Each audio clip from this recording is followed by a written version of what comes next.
All right, today we're going to take a dive into a full bar chord. I'll just give you a little caution here. It's difficult, it takes time, so it's not always the most fun assignment at the beginning, so you just have to be patient. It will gradually get better. It's very rare that a full bar chord just sounds good off the bat. So again, we're just trying to progress, we're trying to get better, and eventually it'll be something that it's going to kind of take you to the next level. Right now you can do power chords, you can do open chords, you can do some strumming, some scales and riffs. Those are all super important. But there's going to come a time to where you don't want to avoid a song just because it's got a bar chord, right? You don't want to skip it. This is something you can do. It's just going to take a little more time. So in Barre Chords Volume 1, I had you do bar only 2 or 3 strings. Remember, bars is when you flatten your finger to play more than one note. So we barred 2 strings for the major shape. Let me zoom in a little more. There we go. Or barred 3 for minor shape, right? So now what we're going to do is we're going to bar up to 5 or even 6. So obviously physically this is going to be more challenging, okay? Notice I'm doing it on electric guitar. You can do this on acoustic, especially if you're at home and you only have an acoustic, that's fine. Just know on electric it's going to be a little bit easier to press down. So if you have an electric, now might be a good time to use it. If not, again, you can do it on acoustic. It's just going to be a little bit more difficult. The idea is this. If I take an E major chord, this is an E major open chord, which hopefully you guys remember. All right.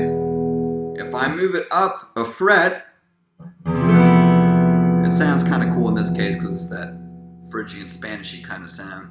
But what happens is your open strings don't move with it, right? So I can't just keep moving it up. Right? It's not going to work. You need all of your notes to move by the same amount in order to keep the same quality, right?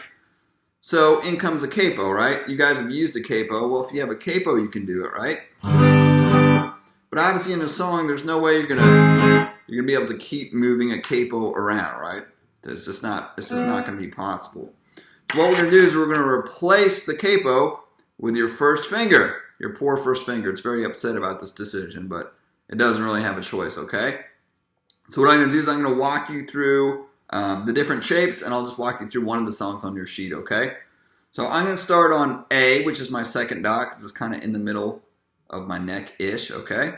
So what happens is I'm going to have E shape and A shape, okay? E shape is coming from an E major or E minor open chord. A shape will be coming from an A major or A minor chord, right? We're going to change the fingering in order to free up your first finger to be the capo, okay?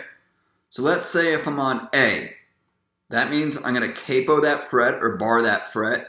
Now with your bar, you kind of have to mess around with it, but personally, instead of having it totally flat, I angle a little bit to where I'm using a little bit more of the side of my finger. To me, that's easier. And for sure, get all the way up against your metal line. Don't be way back, be all the way against it. That's going to be the easiest place to bar. The further you go back, the more likely it is to buzz. So get all the way to your edge, okay? So I'm going to bar the A because I want an A chord, okay? Now if I want major, I do a major E shape. That means this should look like an E major open chord, and then this should look like a capo. So now basically, I'm playing an E major chord, but I'm starting on A. So I've transposed it up 1, 2, 3, 4, 5 half steps, which makes it an A, okay? Now if it's minor, in this case it's as simple as taking off your second finger. It makes sense because this is an E minor open chord, this is an E major open chord. Okay, so minor is just as simple as moving one finger. You can hear it, that 3 is flatting when it's a minor. Keep in mind, you might not be able to hear this difference because the third in this case is in the middle of your chord, and a lot of times your bar is not going to ring out all the way at the beginning. So you might not hear the difference there at first, okay? Now, if I go to a D on my A string, right? C, D. My shapes are different now because I'm A shape. Again, A shape means starting on the A string. E shape means starting on the E string. So A shape, now I'm thinking an A major open chord or an A minor open chord. Right? Okay. Now a major A shape, you have 2 different options. I won't even say the best option, but eventually it'll be the easiest if you can actually bar just your third finger across strings 4, 3, and 2. And then I'm adding my first finger. It might be a little hard to see. My first finger is not actually barred, okay? It's just playing one note. My third finger is barred, and then I'm playing strings 5, 4, 3, and 2. I'm not playing the 6th or the 1st string. Okay?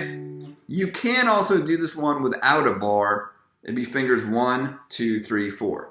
In a way, it's easier because there's no bar, but you have to use all 4 of your fingers, and it's a little awkward squeezing these all in, but it makes sense. Here's my A major. We just moved it up here, right? Now, if you want minor A shape, we make it look like an A minor chord.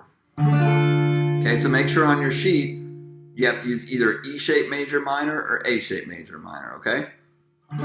So what I want to do real quickly is run you through one of the songs, just kind of the whole process behind it, and then after that, hopefully you'll be on your way. So all about that bass. If you see it on your sheet, it says A6. So I find an A on my 6th string, which is here. I bar it. It's major, so I make it look like an E major open chord, and I play it, in this case, for 2 measures, right? All right, my next chord is B minor on the 6th string. A sharp, B. So my first finger is now on a B, which is my correct note. Difference here is there's a dash, so it's minor. So if I look at my chord diagrams, a minor is just releasing my 2nd finger, okay? This is E shape minor. And if I do that, I should get that. I'm trying to move this finger just so you can see it, but when you actually play it, just relax it like this, okay? And then when I get to E, it says do it on the 5th string. So now I go A, B, C, D. This is E. Now I'm at A shape. So I'm looking at A shape major, minor. In this case, it's A shape major. So it should look like this, or you could bar your 3rd finger. So again, either bar your 3rd finger or use 3 different fingers. Okay? So my 3 chords should be like this. A major, B minor, E major, back to A major. Okay? So it's a multi-step process. You need to find the note, then you know where to bar, then you need to plug in the E or the A shape, then you need to work on your switches, okay? So again, be patient with the sheet. It's a little bit harder, but this is a super, super valuable skill. You'll use it on all the levels going forward, and it will enable you to play different styles and in any key you want, which is always super important. So good luck.